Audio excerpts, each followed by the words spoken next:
Well, here we are at Sweeney Todd, and I've got the woman in particular, Antoinette Halloran, who plays Mrs. Lovett. How are you? I'm really well, thank you. Lovely to see you. It's really good to see you. Seek revenge may lead to hell. Everyone does it if seldom as well as Sweeney. As Sweeney Todd, the demon bower of fate. Straight.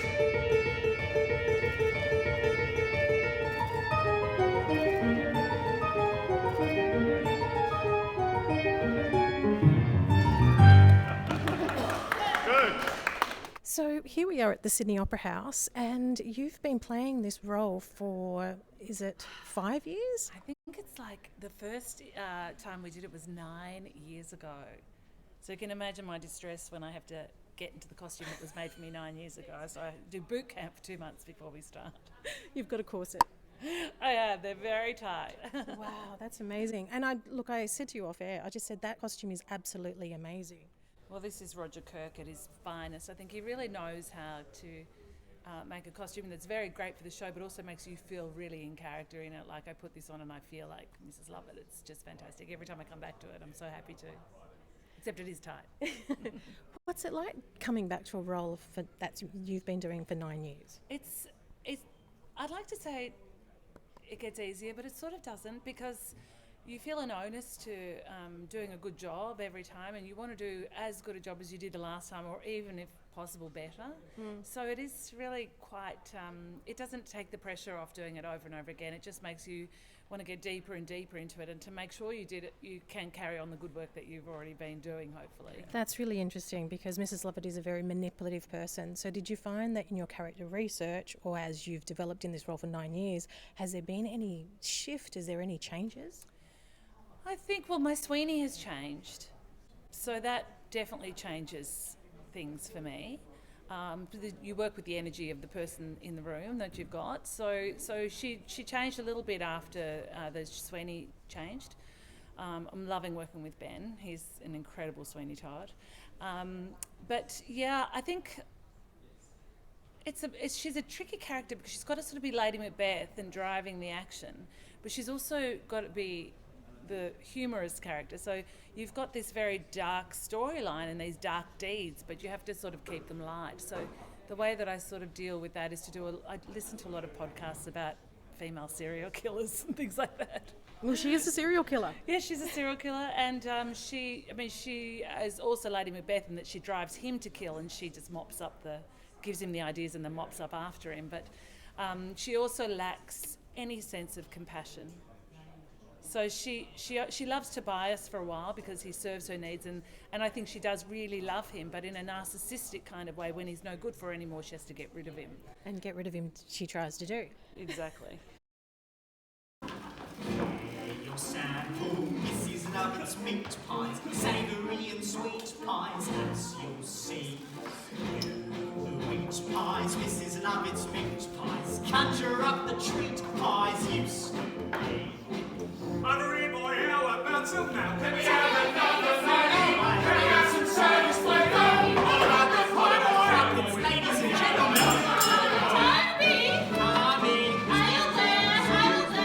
You came about to researching Mrs. Lovett. So I'm not afraid of YouTube, so I got on YouTube and I watched every person who'd done it before, every fantastic actress who's stepped into these shoes before in every production that I could find, including an amazing documentary about the 1980s London, the first version that was done in London, with Sheila Hancock.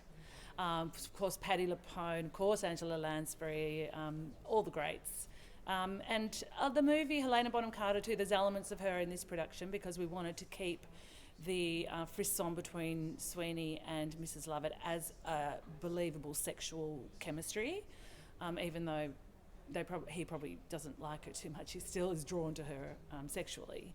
So I sort of drew elements from all of them. Of course, you want to try and draw the humour from Angela Lansbury and the vocal prowess from Patti LuPone, and Emma Thompson has also done a version. So, and her comic timing was fabulous. So, just little elements. I never copy anyone, but I will create my own performance. But then occasionally I will borrow. If it's very good, I'll borrow it. You are considered one of our fabulous sopranos. You've had a long stint overseas as well as here. Did I hear correctly that this is not necessarily your key?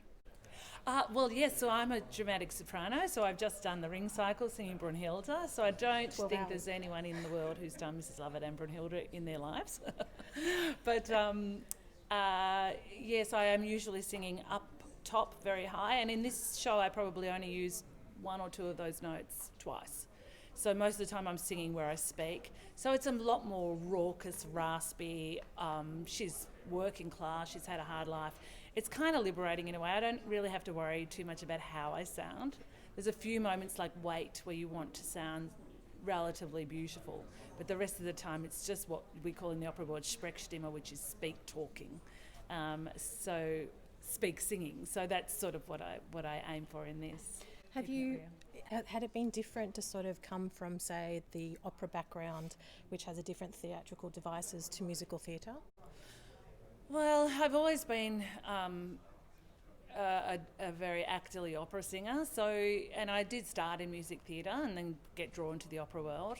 But in all my opera performances, I approach them the same way as I do this, so I try and find the essence of the character and put as much of that into the performance as I can. So I always work from a very actorly basis. That's why I started in straight theatre, music theatre into opera, so it's easy to make the transition around those worlds for me. What's my secret? Frankly, dear, look in what can a family secret? All to do with herbs, things like being careful with your coriander. That's what makes the gravy grander.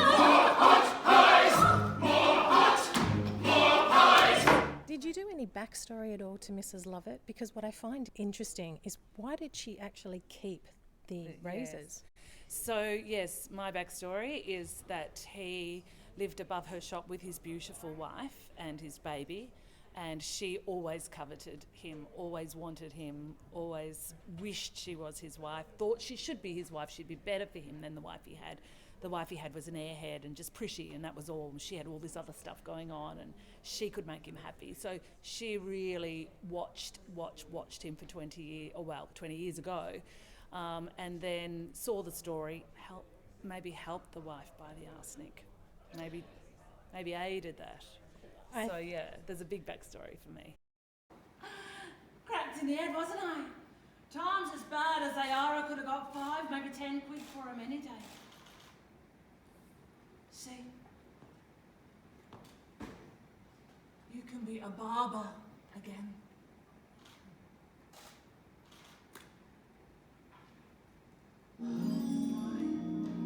Their mantles is chased silver, ain't they? Silver. Yes. These are my friends. See how they glisten. See this one shine, how he smiles in the light. My friend, my faithful friend. It's been a huge role for you, a huge tour. You've gone to New Zealand, you've gone all around to different cities around Australia, and this is it. This is the final stop of the tour. How do you feel? I hope that another theatre will pick it up. I'm not saying goodbye yet. No. I feel so lucky because so many actresses would love to play this role, and it only comes around every so seldom. And the fact that this is now my 5th city, I just feel super lucky and in the right place at the right time. And thank you, Stuart Maunder, for casting me.